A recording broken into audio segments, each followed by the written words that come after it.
നമസ്കാരം. പ്രധാന വാർത്തകളുമായി ഞാൻ പ്രജിത്ത്.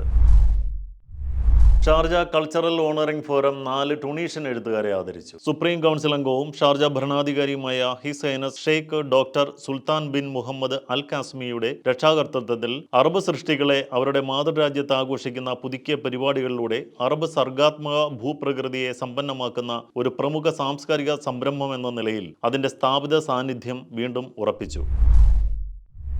ഗ്ലോബൽ സസ്റ്റൈനബിലിറ്റി നെറ്റ്വർക്കിന്റെ 10ാം വാർഷികത്തിൽ ഷെയ്ഖ് നഹിയാൻ ബിൻ മുബാറക് പങ്കെടുത്തു. ആഗോള സുസ്ഥിരതാ ശൃംഖലയുടെ 10ാം വാർഷികത്തോടനുബന്ധിച്ച് അബുദാബിയിൽ നടന്ന ഒരു പരിപാടിയിൽ സഹിഷ്ണുത സഹവർത്തിത്വ മന്ത്രി Sheikh Nahyan bin Mubarak Al Nahyan പങ്കെടുത്തു. ഉന്നതതല അന്താരാഷ്ട്ര സമ്മേളനങ്ങളിലും ഗാല ഡിന്നറിനുമൊപ്പം ഈ പരിപാടി നടന്നു. ഗ്രാൻഡ് കനാലിലെ റിറ്റ്സ് കാൾട്ടൺ അബുദാബിയിൽ നടന്ന പരിപാടിയിൽ അന്താരാഷ്ട്ര നേതാക്കൾ, നയരൂപീകരണക്കാർ, വിദഗ്ധർ, ആഗോള സ്ഥാപനങ്ങളുടെ പ്രതിനിധികൾ എന്നിവർ പങ്കെടുത്തു.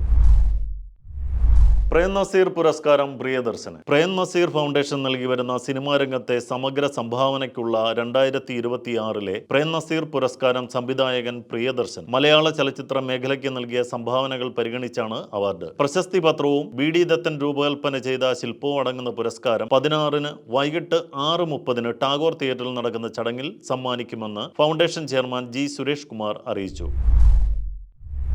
UAE-യിൽ താപനില വീണ്ടും താഴുന്നു. വരുന്ന ദിനങ്ങളിൽ നേരിയ മഴയ്ക്കും കാറ്റിനും സാധ്യത.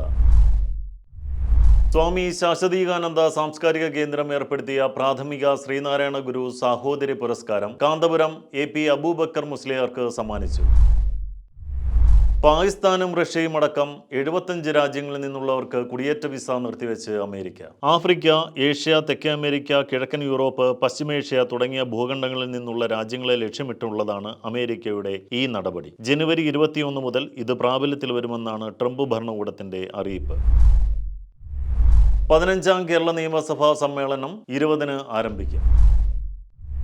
ലുലു ഗ്രൂപ്പ് ലോജിസ്റ്റിക് മാനേജർ ദുബായിൽ നിര്യാതനായി. കോട്ടയം രാമപുരം ചിറക്കണ്ടം സ്വദേശിയും അൽ തയ്യിബ് ഇന്റർനാഷണൽ ലോജിസ്റ്റിക് മാനേജറുമായ ജോജോ ജേക്കബ് 53 വയസ്സ് ദുബായിൽ നിര്യാതനായി. ഹൃദയാഘാതമാണ് മരണകാരണം എന്ന് ഡോക്ടർമാർ അറിയിച്ചു. സംസ്കാരം ഇന്ന് രാമപുരം സെന്റ് അഗസ്റ്റിൻ ഫെറോന പള്ളിയിൽ നടന്നു.